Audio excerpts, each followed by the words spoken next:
You're watching SBoy TV. Who we got on the bad job right now, man? Go to introduce yourself to the people. Yo, it's Nugisy, Nugisy. I'm an artist, DJ, and host. So Let's get it, man. You got a whole lot of titles you hold. You feel what I'm saying? it's way more, but that's too much. Yeah, keep it humble today. You know what I'm saying? How you come up with the name though, Nugisy? How you come up with that? Before Nugisy, it was Simonae.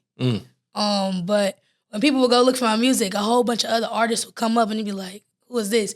So what I really did was I took the first two initials of my first name, first two letters of my first name, first two letters of my middle, first two of my last name, and then I put my last name first, my middle second, and then my first name. So I just flipped everything. Oh, that's fire. You just went backwards with it. It just went backwards with the first two letters. So like nobody will ever be able to have my name unless they got it from me. That's sweet. I like that with like people. Sometimes people name be like Nevaeh, and it's really just heaven. Yeah. And so that's fire that you kind of split up like that. That's why I did it like that. So somebody got to really know you. Somebody got to really know me to know like this who this used to be. That's 100 though. All right, so let's start at the beginning, man. What was life like growing up for you? Did you grow up in the city? Did you grow up where you grow up at? Like, kind of get into it. Life like me growing up, I did grow up in the city. I started on the east side, and I ended up west.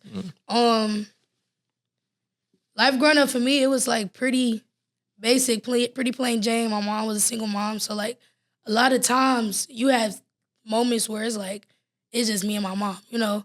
And also I had another co-parent in the house. Her name is Ashley. And, you know, growing up is just my mom. I grew up in the hood. I grew up on Dickerson, East Warren. But I was very square growing up.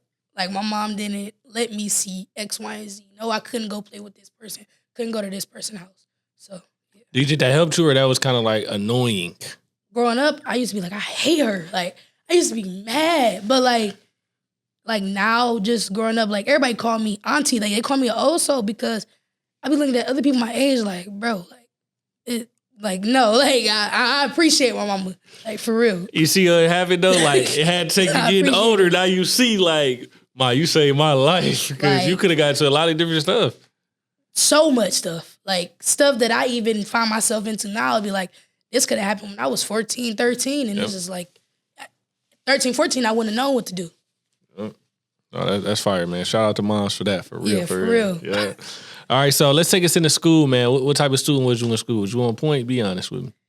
I was always a 4.0. You weren't on point. No. I was always a 4.0 student, but I always was in trouble because of my mouth. I wouldn't shut up in class. I was always talking. I was always somewhere singing. Like, if you ask any of my old teachers, they'll always tell you I was the Beyonce of the class. Like, every program, my mama didn't miss not one program. And if she missed it, I think it was one time she missed it, but she was on video call because she was not in the city. So, you know, my mom been in everything, so yeah. That's 100. Moms was really locked in supporting, though. That's hard. So you was a part of a couple of different things, man. So that mouth, though, right? Because a lot of people say, like, your mouth can get you in trouble a lot of times. But what I see, you got a personality. Very. And it's like it's really hard when you got a big personality in school because they try to, like, tone it down. Yeah, so did you ever get into that space where you started like falling in line? No. I felt okay. I never like really got in fights. I wasn't like I said, I was real square growing up. If, quite frankly, they'll call me soft. Till now, they still call me soft. But I'm now at the point now, it's like I'm not soft. But if it gotta get like that, it'll get like that. I've never lost a fight. So like, you know. Yeah. But coming up, it's like, no. Like in high school, it stopped at like me getting in trouble for my mouth stopped in high school. In high school, I more so got in trouble for not being in class or being somewhere I wasn't supposed to be. So you was skipping? No. I was just taking my hall pass a little longer. A little longer. Hey, you think you lied to me? I ain't the principal. You ain't gotta try to sauce me. Nah. I was just extending my hall pass. I was though. I really was. No, I feel that. What high school did you go to though? I went to Detroit School of Arts. Oh, that's hard. I started at Oak Park and then I transferred there. So you had to audition everything? No. You just got right in? So how I got into DSA was really because of America's Got Talent. So I didn't audition. They didn't take consideration of my GPA. And to be real with you, high school freshman year of me, I bullcrap. Like, didn't care. I just did anything. I think my GPA was like at a 1.7. Like, And me being dumb was never the case. It's just a bullcrap. I didn't take it seriously. I thought this was just like, you know, effort. Like, yeah, you know, I had the answers. I knew what to do. I just didn't do it. Like I said, nothing was considered. I wish I remember this guy's name because he works on the board. Mm. I don't remember his name. His name started with an R though. Mm. But I had a connection with him, and I got the connection with him because DYC was awarded with the Spirit of Detroit Award. So I was able to be awarded with that alongside him. Mm. So I was able to make that connection, and I was like, hey, I want to go to Detroit School of Arts. I'm coming out of high school. Woo, woo. Boom. I think when we came back from LA, I spent 1 week at Oak Park, and I transferred right over to DSA. Like, me not even living in Detroit, they didn't consider nothing. It's just, I was straight in there. That's 100, man. So Oak Park, right? What was Oak Park like? Treacherous. Treacherous. I wouldn't recommend it on my worst enemy. Yeah. Found myself in situations that I should have never been in. Like a situation where somebody stole the phone and they put the blame on me. Go to Oak Park. Although it's the most predominantly black school, the area is not predominantly black. So like, they looking for this girl phone. They called the police. I spent at least 2 hours in jail. I'm like, can I call my mama? No. They didn't let me call my mama nothing. Yeah, man. Like, so it's so crazy how connections work because that one connection got you out of that space and you ain't get to spend so much time. Imagine if you had to do the whole full years and that was my freshman year. You know what I'm saying? That's freshman year. And you probably would have never even been tapping into your talent fully, just still being in there like that. You know what I'm saying? That honestly, I can honestly, truthfully say that. Like, I hated DSA.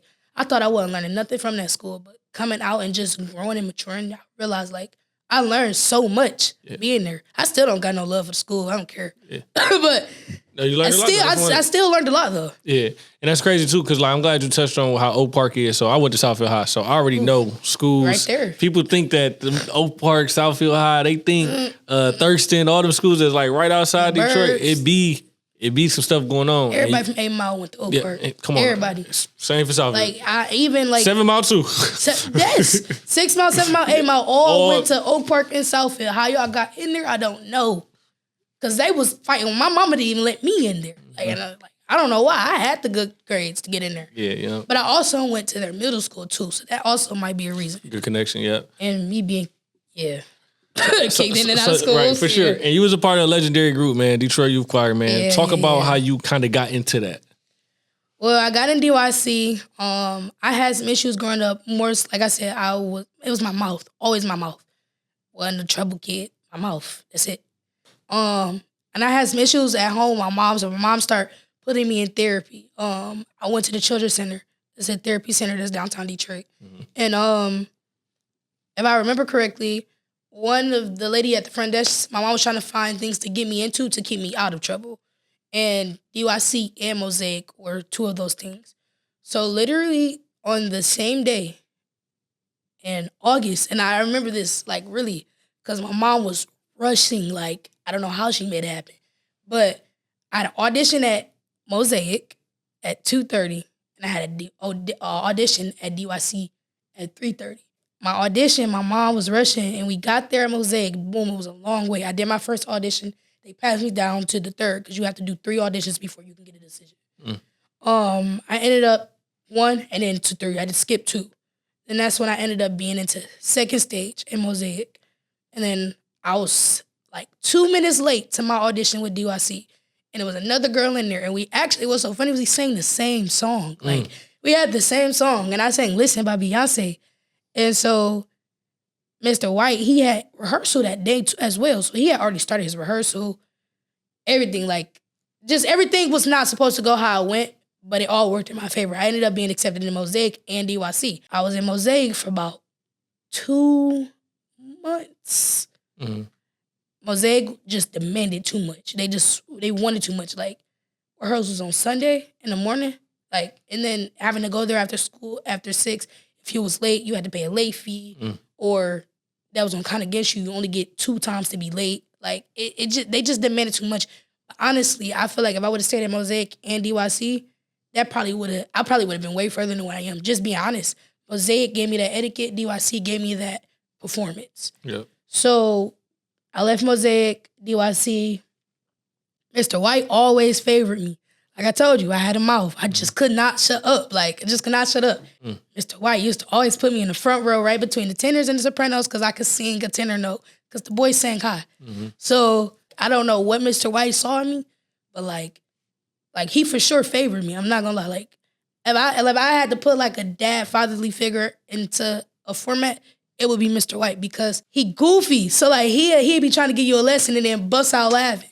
So it's like Mr. White was definitely that father figure, that man that showed me the love and care that I needed from a man, you know? Yeah, that's 100. Mr. White, man, he's definitely a phenomenal man, you know what I'm saying? And really, his personality is like super bright and big, just like yours was in school, though. So he probably seen himself in you. And that's so funny because he said that before. He was like, he used to do the same thing to me, too. Yeah. I can't sing, but he used to be in the choir. So it's like, he's like, I couldn't sing. So, yeah. Seen himself in you. So that's dope, man. Just being able to go through that experience. So what did DYC kind of teach you? Because that stardom, it came with being young. Like, I'm talking about y'all running the city. Everybody, DYC. Like, it's like a thing. You know what I'm saying? Like, how was you able to, like, kind of navigate through that world? We went from a basement to our own building. So, like a literal, I'd say the basement was a tad bit bigger than this. You know the size of this. Yeah. And he had almost 40-some kids. So all of us in that small little space with a piano, maybe sometimes a drummer if we had a performance.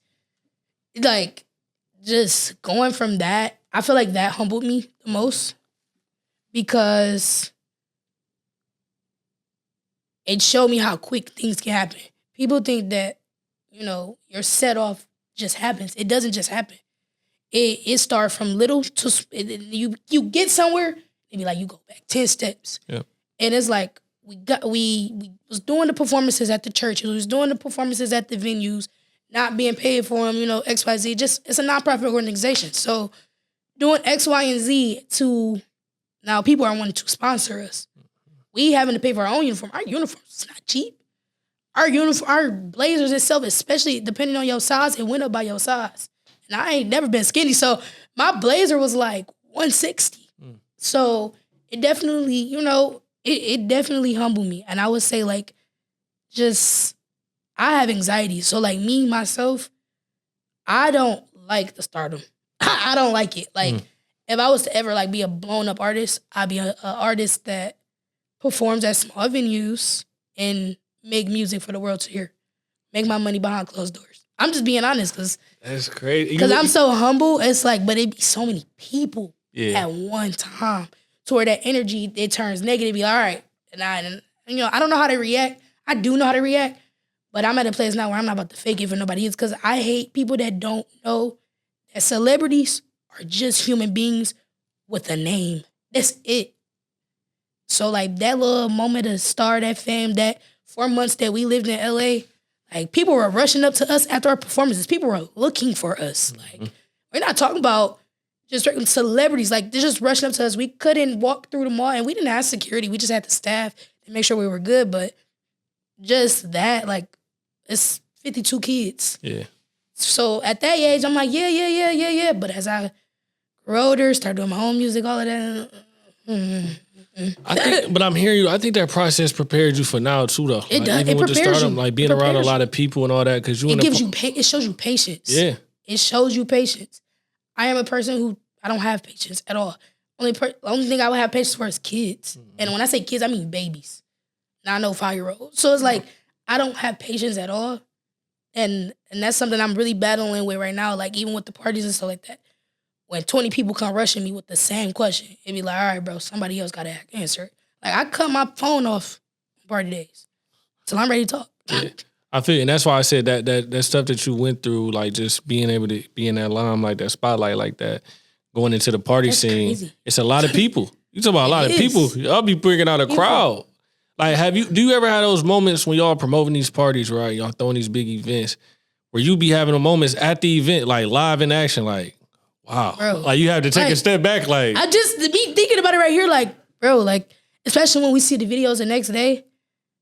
And like, I'm going to keep saying it. Cause like in Detroit, I didn't start throwing parties until I got back here. I was in college out in Kentucky, out in Central State. Central State, and then I went to Kentucky State. So like out there, I threw parties. That was nothing to me. I went to an HBCU, whole bunch of black kids.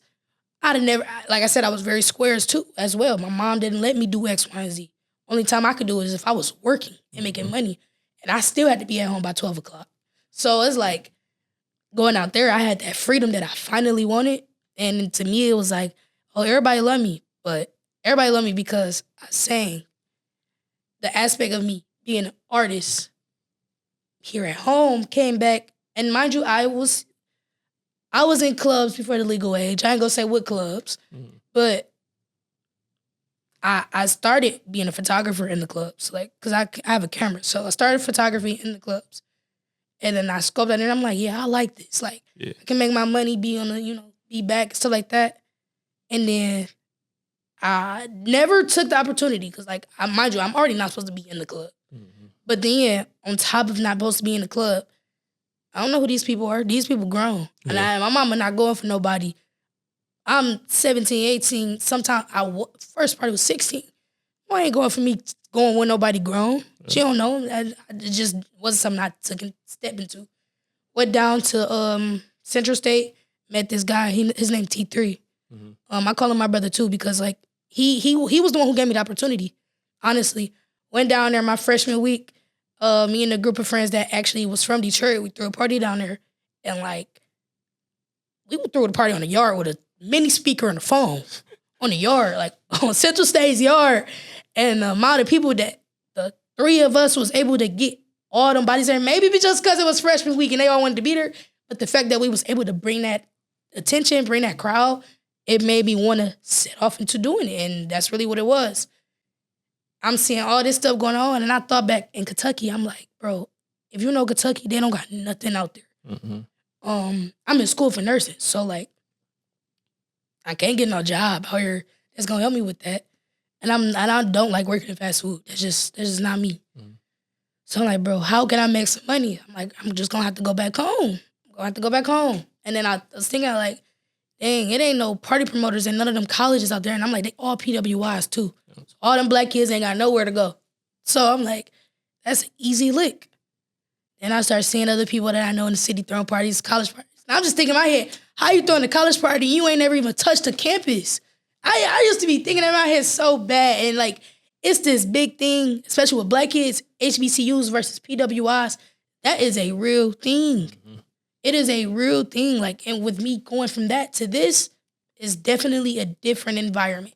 And my HBCU was a fight every week. Somebody going to our corner to fight, smoking in the dorms. I'm not saying I don't do it at the PWI, but it's a different culture out there. Like, it definitely is a different culture. So coming here, I'm scoping around the scenery, you feel me? And I'm like, I don't like this. Like, I started stepping into going to the actual college parties here. I'm like, bro, these are boring. Like, it wasn't no swag and surf light shows. It wasn't no gang in this. Like, it was really boring. Like, they was playing black music. It just was a different energy. So I seen a few people that was into that. And there's only one person before I knew the other people. There's only one person that I knew that actually went to college and was doing parties. And that's Toheeb. Toheeb started off with photography. So I'm like, okay, cool. Like, that's big bro. He cool. Like, anybody who know me that tell you, like, I'm Lil Sis. Like, and not that they trying to lure dog me, but I'm the youngest and only girl and only masculine presenting female that's in this. Only one. The youngest one. I'm not going to say I'm the only female.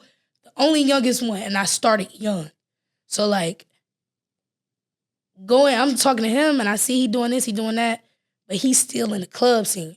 I want to be with college stuff. Yeah. This is January, February, March. That's this last year. So, like, I still ain't found my way because I'm like, okay, in Detroit, they secretive. Like, nobody want to pass you no free game.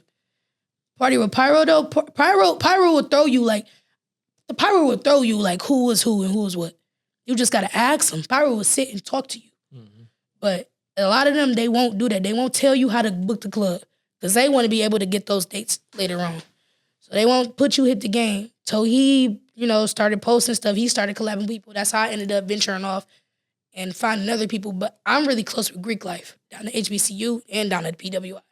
I'm close with Greek Life because that's who bring the crowd, especially here in Michigan. That's who bring the crowd because that's what everybody know. Yeah. So like me, I got down here, I started working with India Pleasant and Jeff Knight. And, got in, touch with them. It still wasn't like, I'm like, yeah, no, this still not it. Like, they was throwing pool parties, and sometimes they had venues and stuff like that, for sure.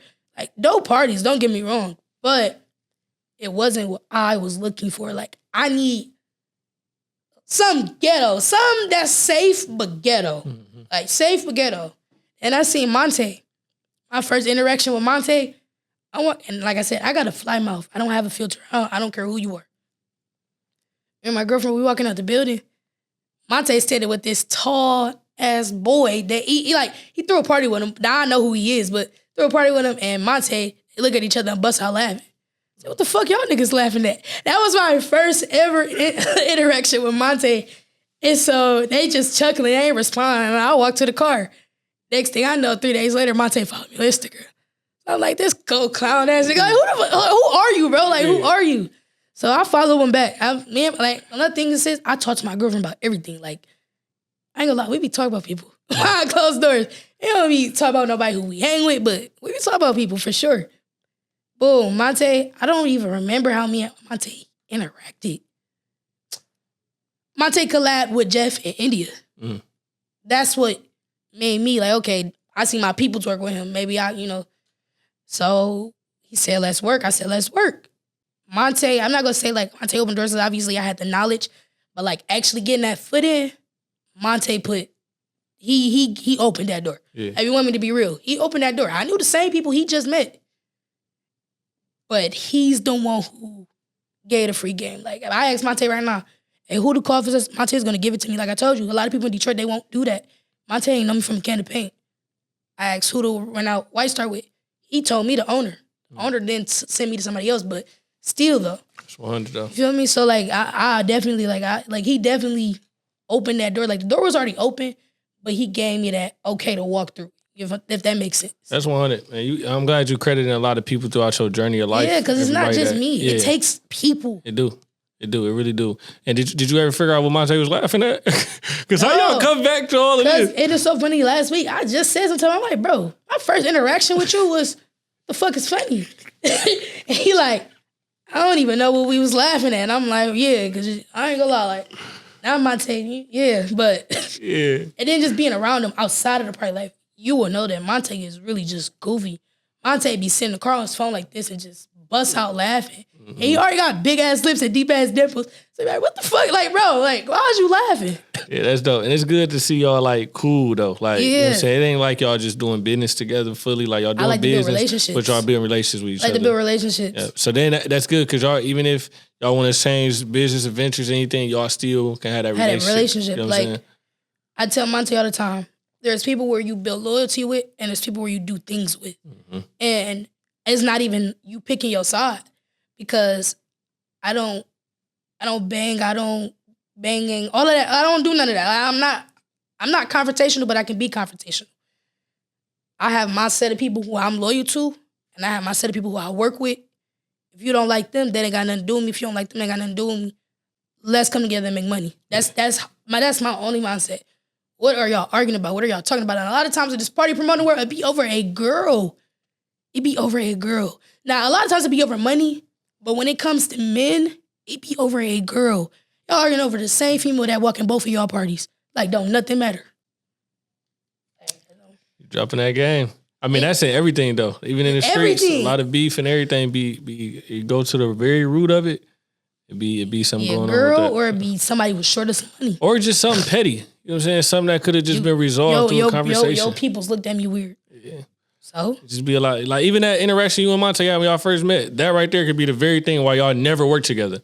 Just because when I seen you was laughing. If I had that mindset, it would be that. It'd be that. You know what I'm saying? So it would be that. It's good to see that. So you went to DJing, you went to hosting, you know what I'm saying? You went to the music. How do you balance all that, man?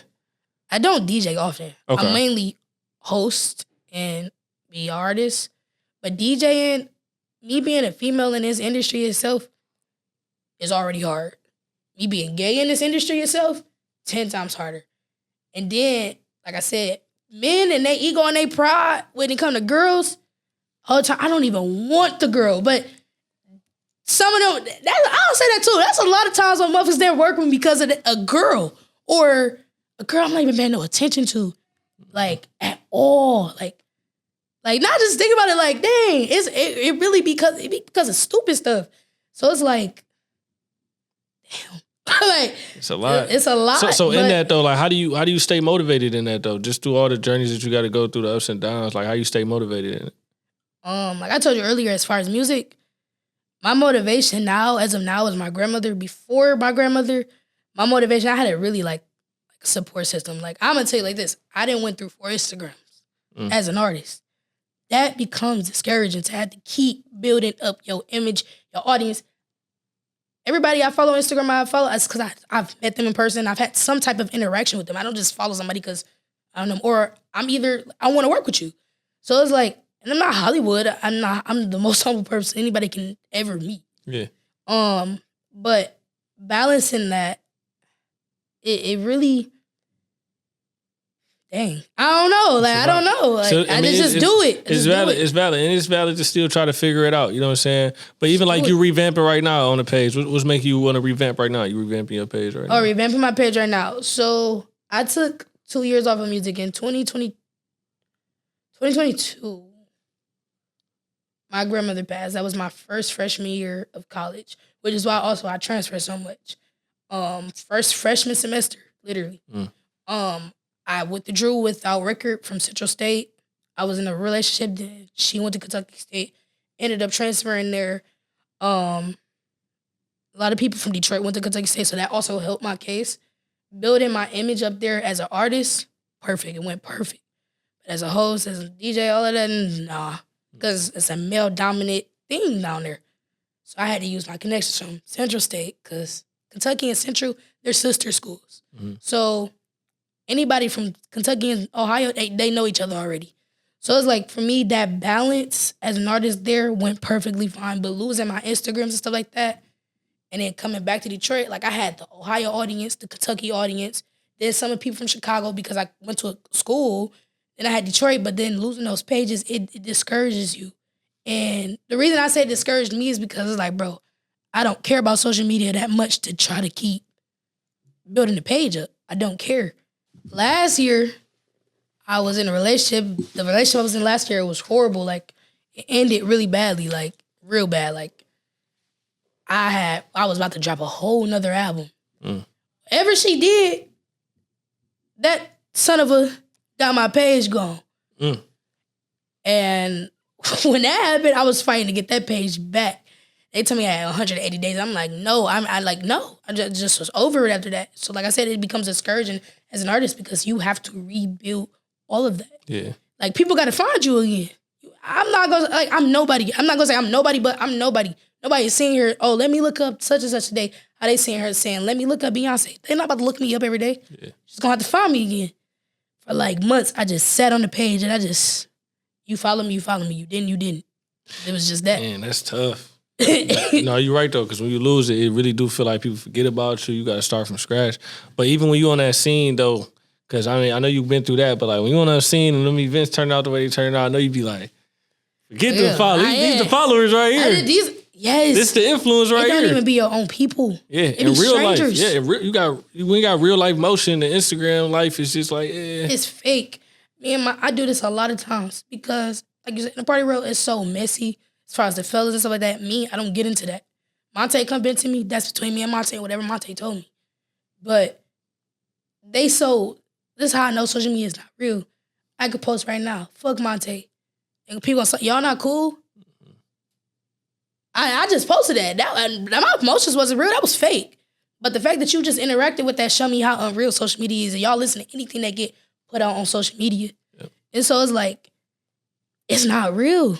I go to performances all the time, and it's people that I meet every time. That'd be my main thing.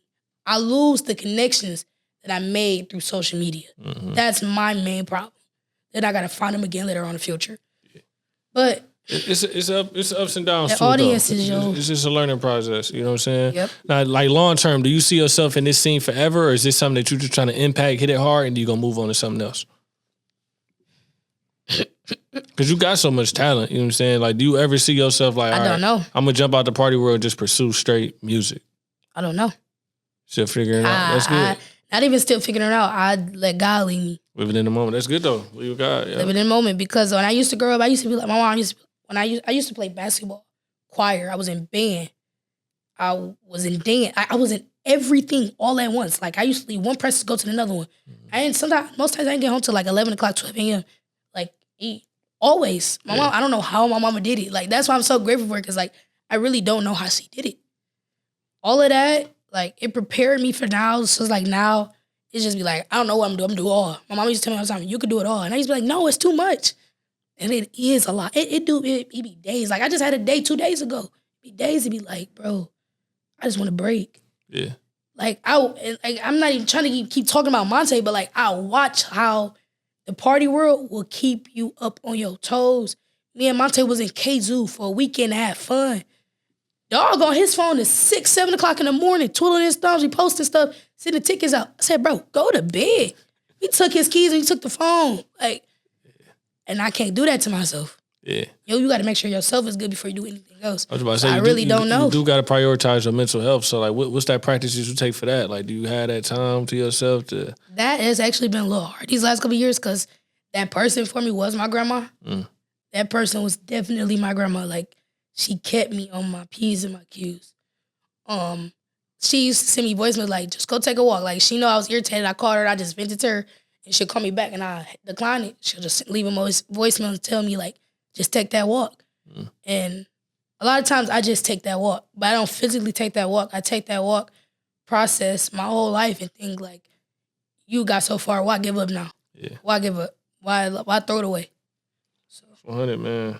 Seems like grandma meant a lot to you, for sure. Definitely. Yeah, for sure, man. So you just got to keep doing it for her. You know what I'm saying? Keep pushing. That's the mindset. I don't even take her death as anything negative anymore. Of course, I miss her, but she came here to do what she needed to do, and God needed her back. That's it. Yeah. Did you ever think about making a song about her? I did. You did? You put it out too? That one, I sent you one of them. I sent you one of them, and because her voicemail was at the ending of it. Yep, got you. Okay. And then I have another one it's called Faith in Me, but I ain't put it out.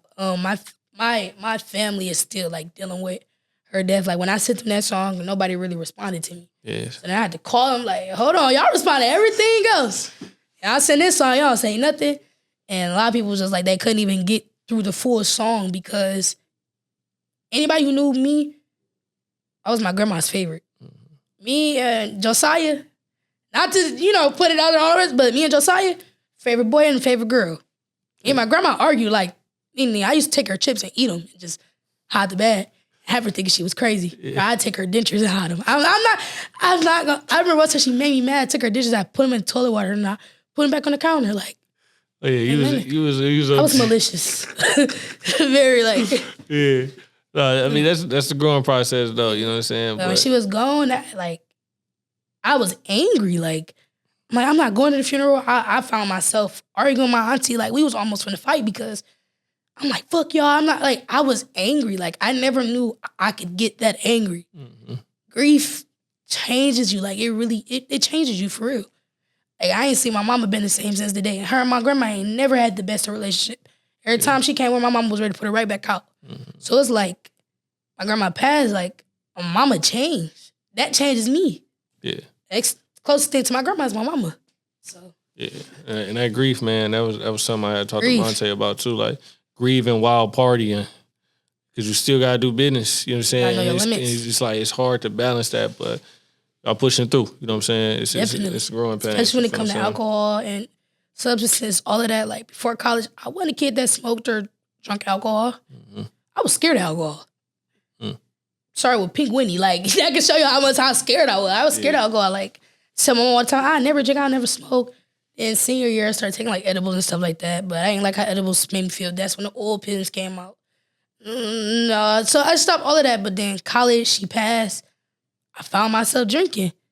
And then when I noticed it, it's good when you can self-recognize. When I noticed it, I'm like, oh yeah, no, I'm done. Like, I stopped for a very long time. Especially, I was in a relationship with somebody who smoked every second of the day, every day. Mm-hmm. But I wouldn't smoke with her, like, at all. Yeah. So it's like, I noticed it, like, you got to be careful. When you grieving, you got to be careful because you will be unintentionally become an alcoholic. You will. You got people who like to drink because they like to drink. You got people who just drink it because they living in the moment, and then it just becomes a continuous thing. You dropping that real life game. You know what I'm saying? It's real, though. It's real. You ain't lying, though. Well, what's your why? Like, why do you do what you do every day? They not my nieces and nephews. They my cousins. Like, I grew up in the house with my auntie and my uncle. So, like, they were more so siblings. Like, we called each other siblings, you know? Mm-hmm. So their kids are my nieces and my nephews. I would say my why is them. Especially Eliza. She wasn't supposed to make it. Eliza and Josiah. Those are the two kids that were not supposed to make it. Like, Josiah was in the ICU for 7 months before he came home. Mm. And Eliza, her mom got in a car accident. And Eliza and her mom, they were both supposed to be dead. And Eliza's birthday's on Christmas. Eliza came out on Christmas. My nephew came out on Thanksgiving. Mm. So it's like, those are my miracle babies. Like, all of them, for sure. But those two in particularly are my reasons. Josiah, he's musically inclined. Like, he plays all instruments. Jacob does, like, the rest of them do too, but him, something about him. Like, it's just something about him. Mm-hmm. Art. Everything I did growing up, I did art. I drew. I painted. Every single last thing he picked up. Yeah. Eliza, her personality. Eliza came in the world a year before my grandmother passed. Mm.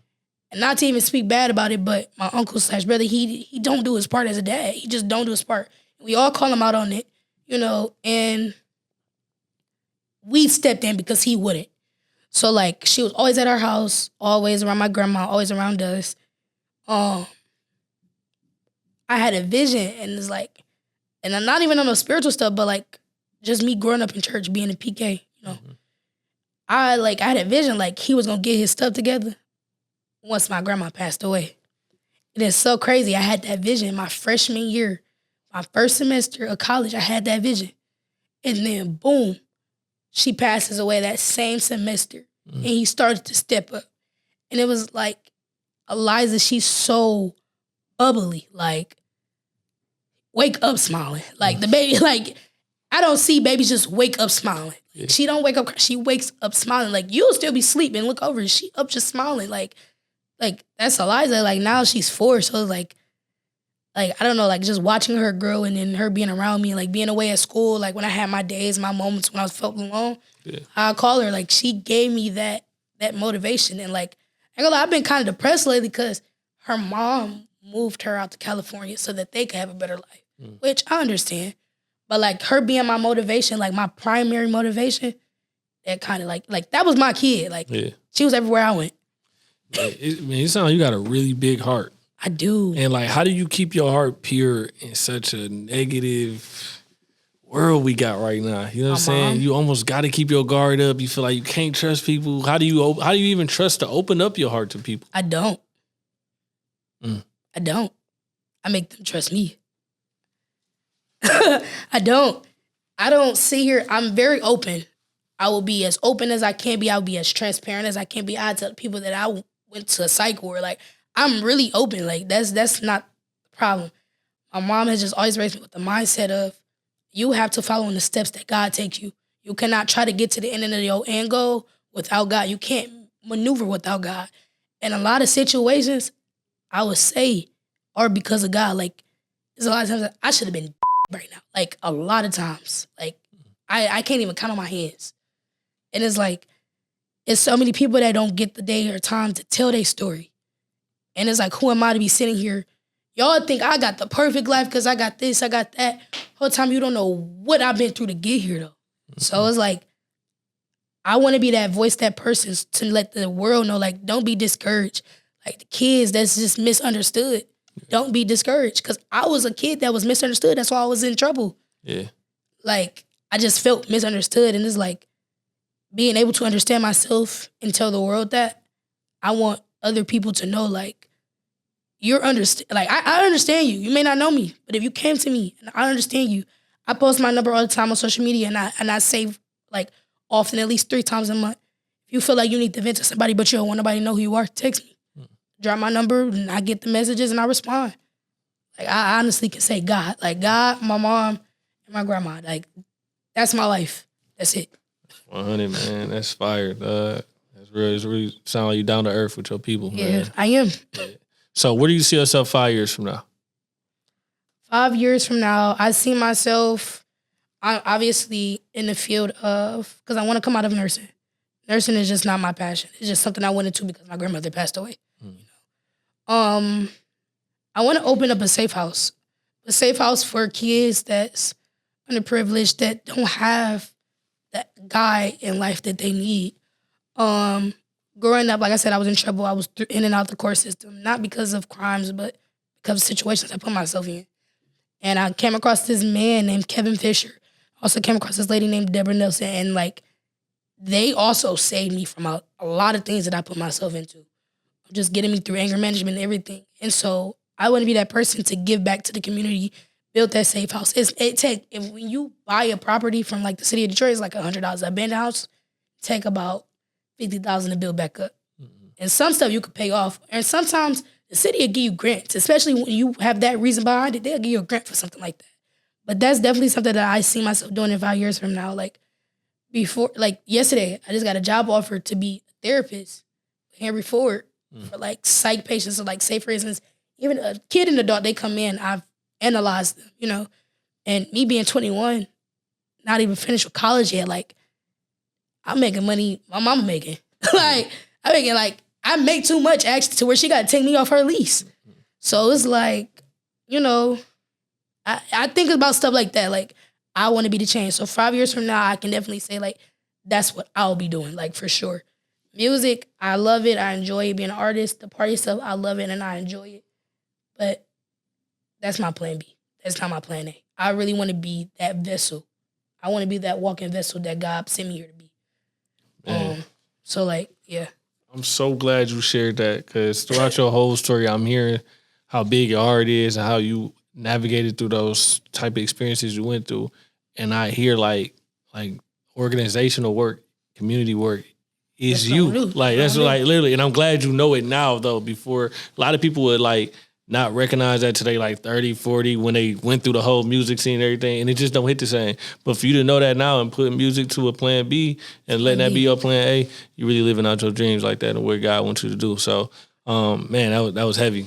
So I know you share your music. I know you share your phone number a lot. You know what I'm saying? Let people know they can reach out to you and stuff.